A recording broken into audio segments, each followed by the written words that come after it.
Good evening, ladies and gentlemen, and this is your host, Frank McNeil, with Talk of the Town. And man, what a week we've had. Well, let's start off with the issue of the week, and none other than Byron Donalds, congressman from Florida, and I think he really set the tone for a terrible week. Uh, Let me give you a little history, and maybe you don't need it, but I'm going to give it to you anyway. I was born and raised in North Carolina, 50s and 60s, Jim Crow. And let me say that Byron Donalds, Congressman Donalds from Florida, knows nothing about Jim Crow. And he exhibited that live on TV with his statements this week. But what's so troubling is his lack of knowledge of what he was talking about. And to say that we were better off doing Jim Crow is laughable. And he's been trying to walk it back. He's been trying to get his foot out of his mouth. Well, he's both feet out of his mouth. But it's not going to work. What he did was he demonstrated his lack of knowledge and lack of understanding of African Americans in today's time that are still living, me being one of them, that lived through Jim Crow. And this is what's so frustrating to me as an African American man and someone who's seen bad times and seen better times. But to correlate Jim Crow and to say that we were better off, that the family was together. Let me give you a little bit of history. Pregnancy in the 50s and 60s was just like pregnancies today. Things have changed. There was a new finding in medical science called the birth control pill. Well, some people may not think that has contributed to, but I think it's contributed to some of the births that we've had. But I don't want to get into the births. The fact is that times change, mores have changed, and there are a lot of women that don't want to get married.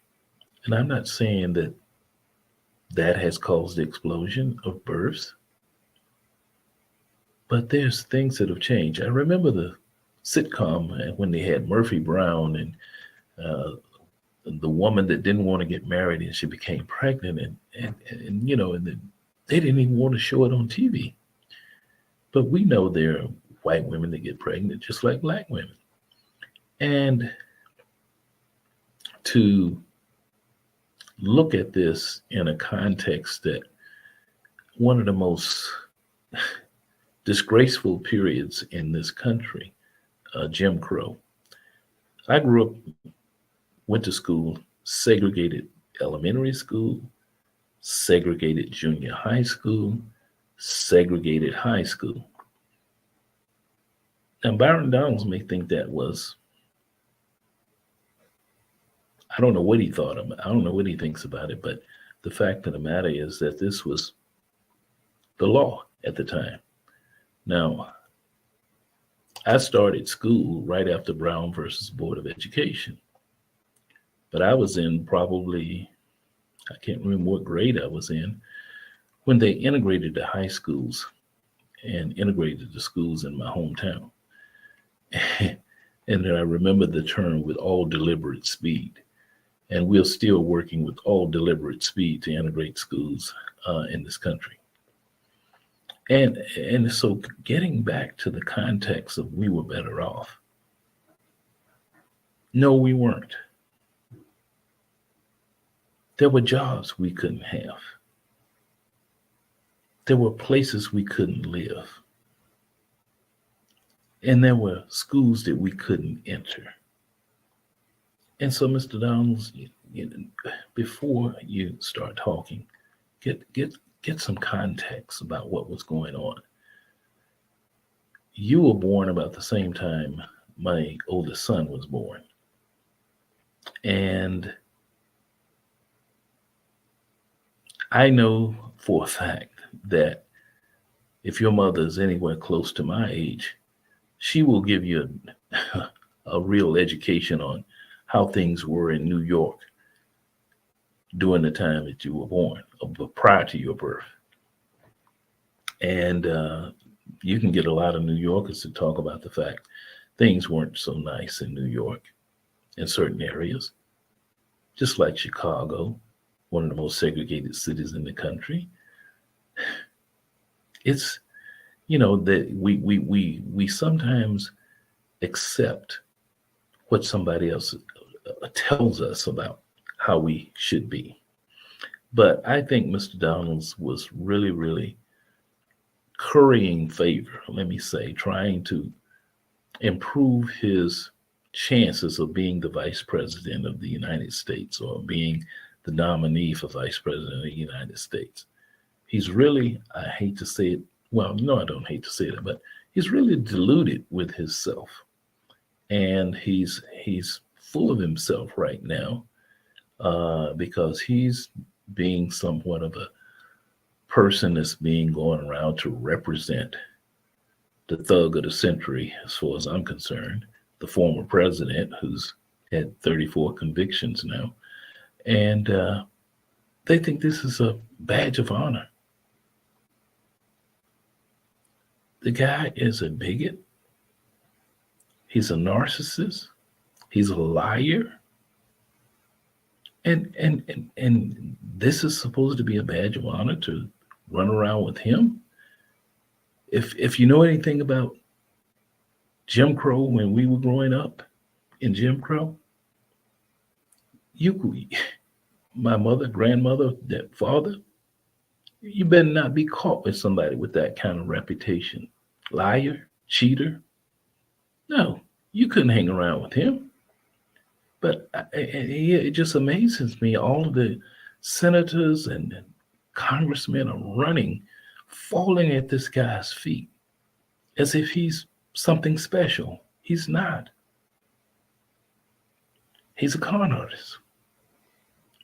Marco Rubio said it. He's a con artist. Several of the people that ran against him called him what he is, a con artist. He's a liar. He's a bigot. They said it. And now they all take it back because the possibility he may be the president again. And so we want to be in good with the guy.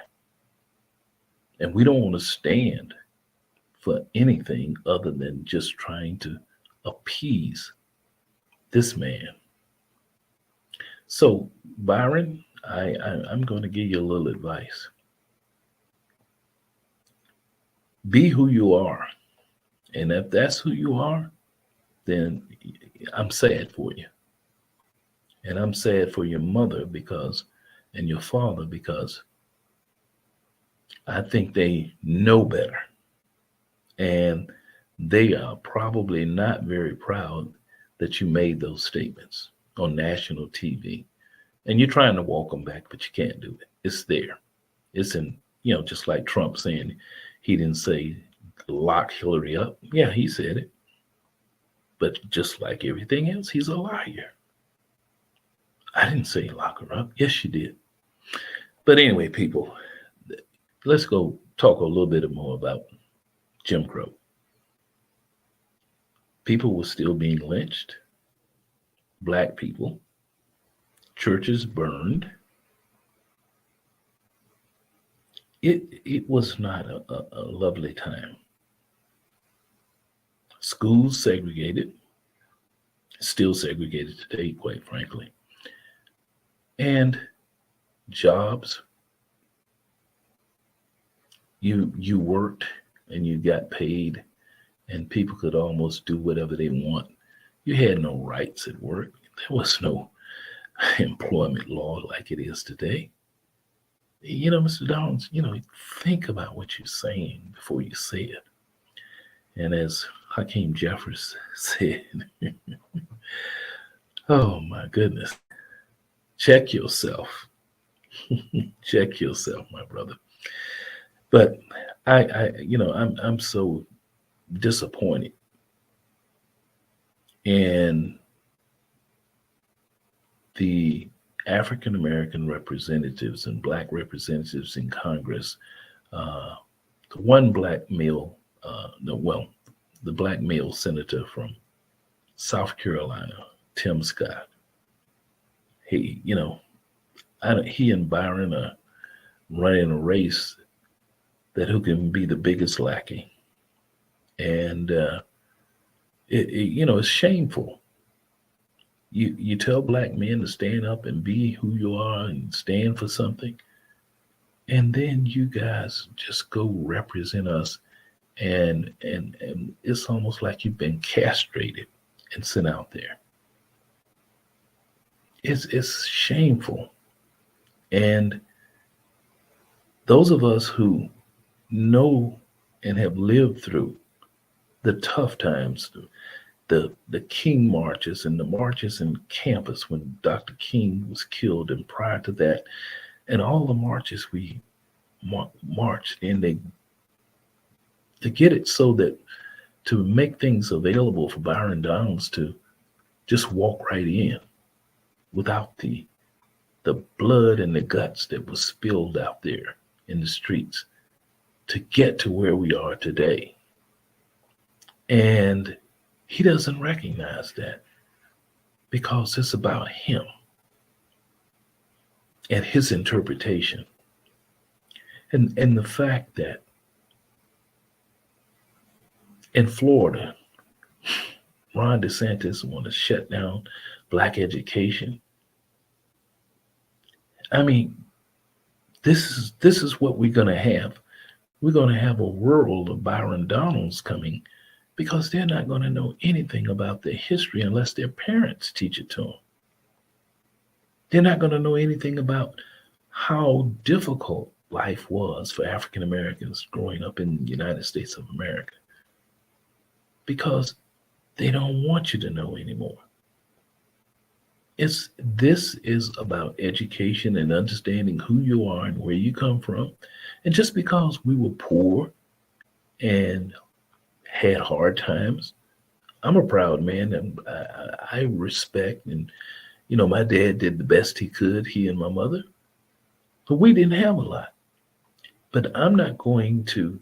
They survived through some very difficult times, and they brought us up to be proud of who we are and to stand for something.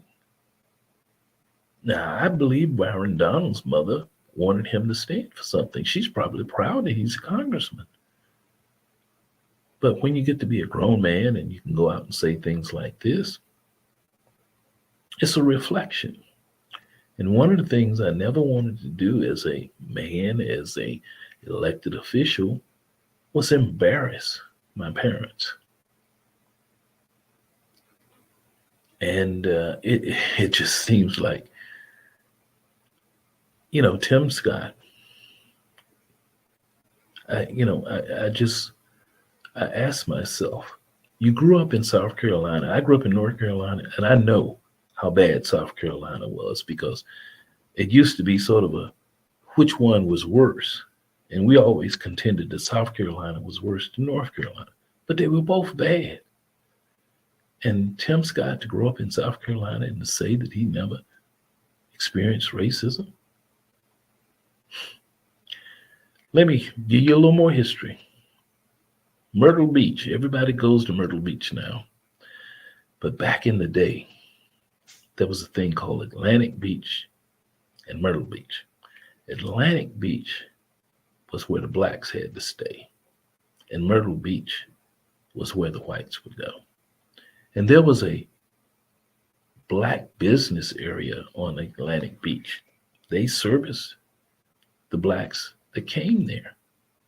And it's a line of demarcation. There was a certain area, and you knew how far you could go down the beach. And trust me, They would let you know when you crossed over into the Myrtle Beach area where you weren't supposed to be. See, these are lessons that you grew up living. We live this. Brian Donalds just is just talking and going into a building in just a basic restroom. See, we're forgetting this. A basic restroom had colored and white. Water fountains colored and white. This is the insidiousness and the Jim Crow era that we lived through. And I lived to see that. I saw these big bathrooms and the doors colored only. Whites over here. Places that wouldn't even serve you. People always ask me about golf. Man, do you play golf? No, don't play golf. You know why? And it's just me and how I reacted to golf. Growing up, my brothers and I used to caddy at a country club in High Point, North Carolina, Emery Wood Country Club. It's integrated now, I guess. And we would walk from the hood where we grew up at.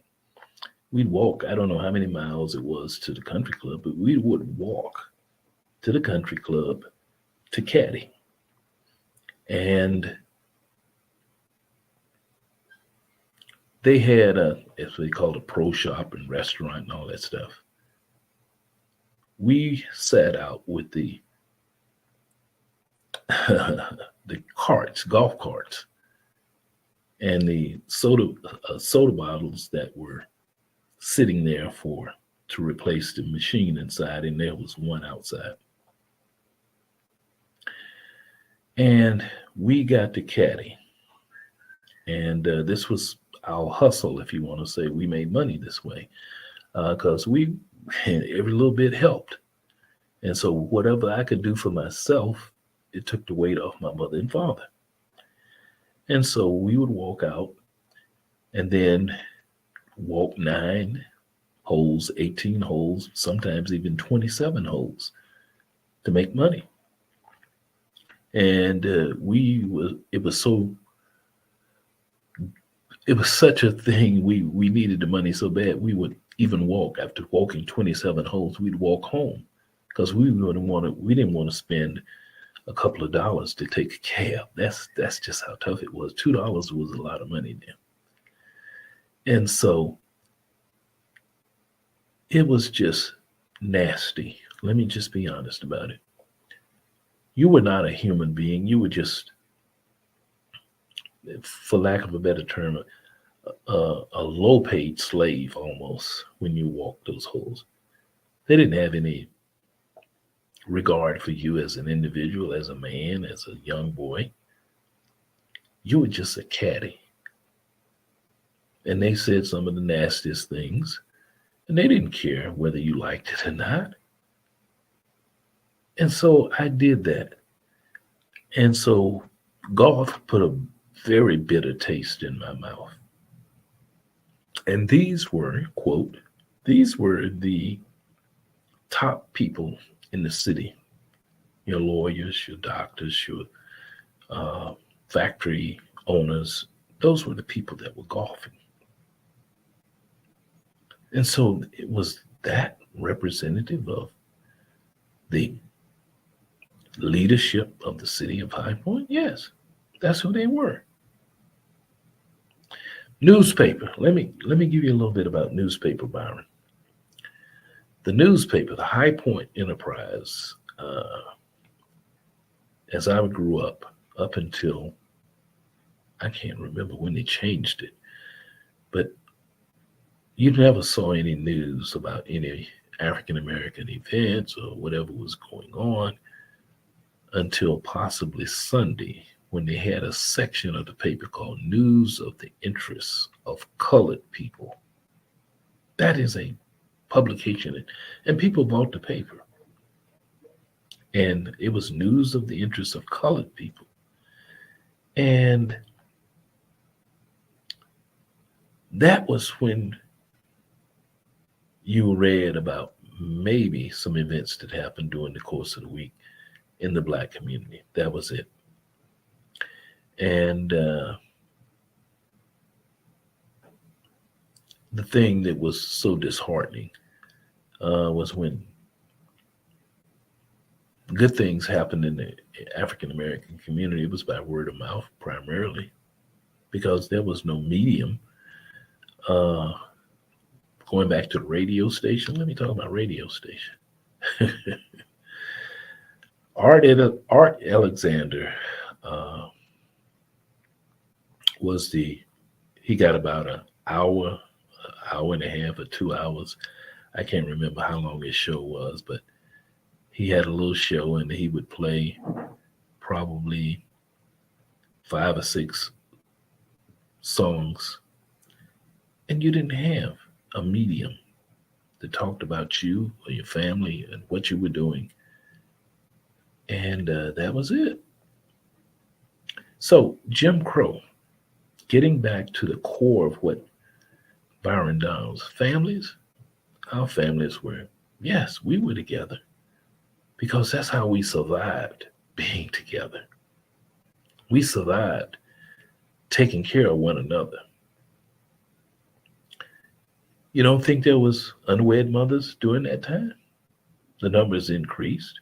And again, there's a lot of factors that Byron didn't talk about that goes into career women who don't want to be married, who don't want to have uh,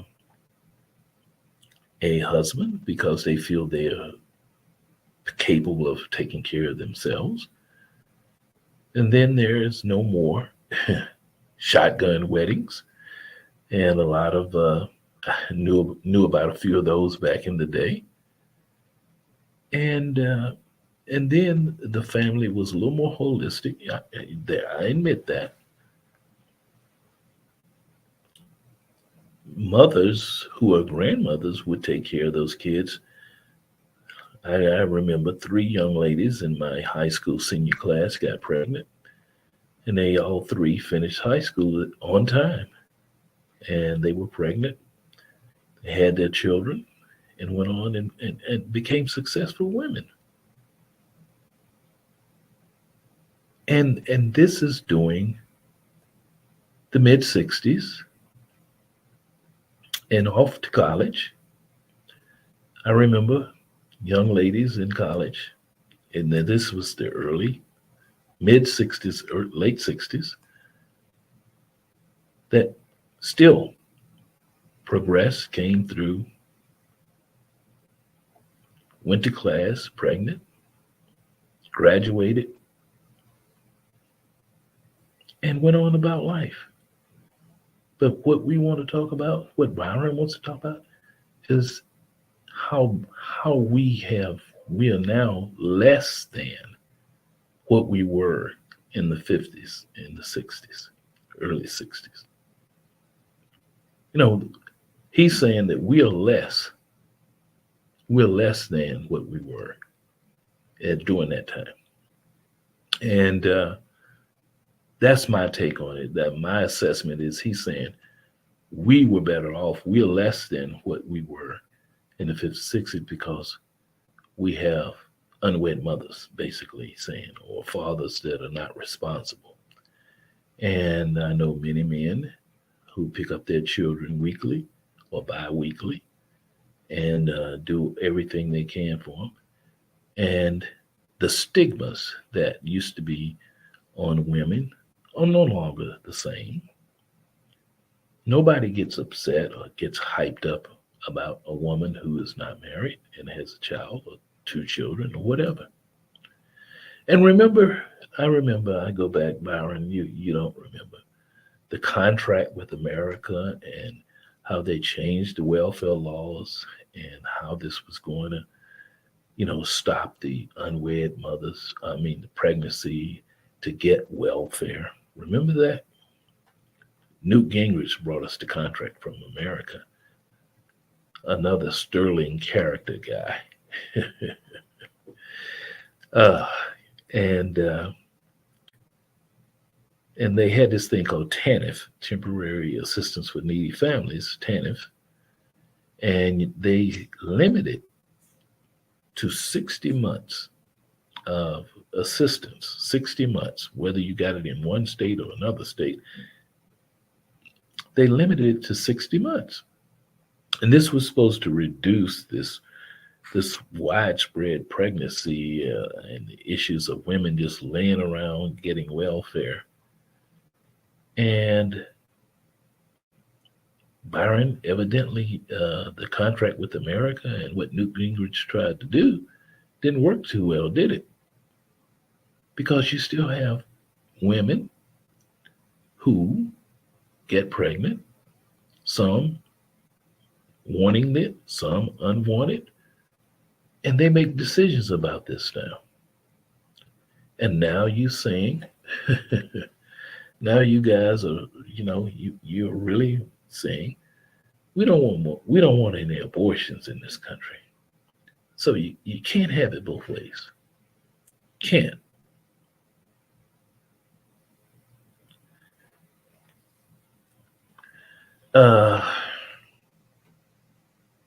You can't have it both ways, Byron.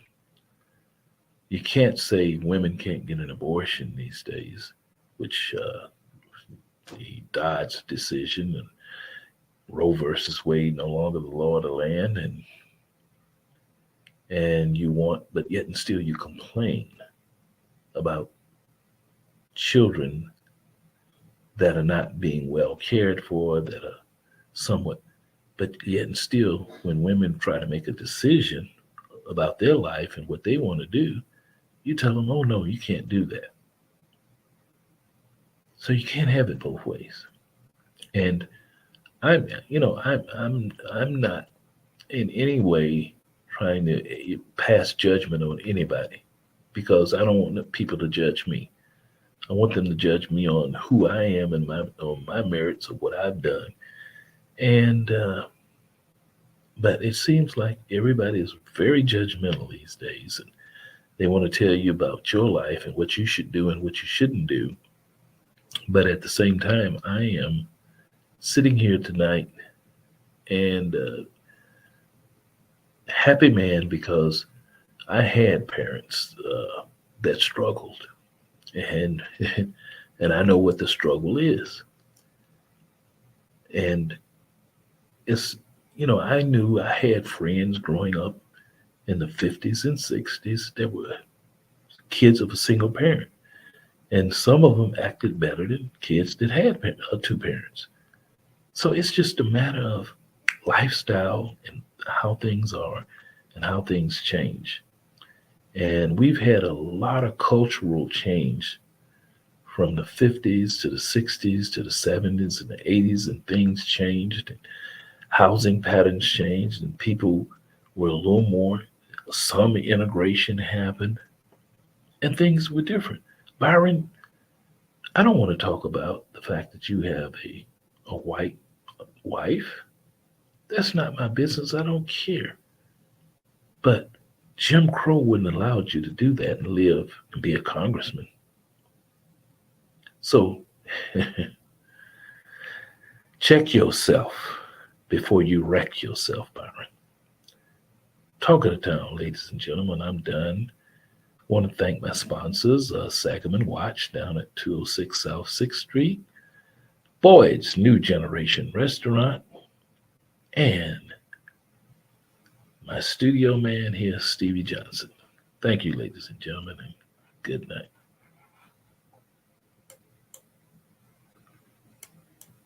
Man here, Stevie Johnson. Thank you, ladies and gentlemen, and good night.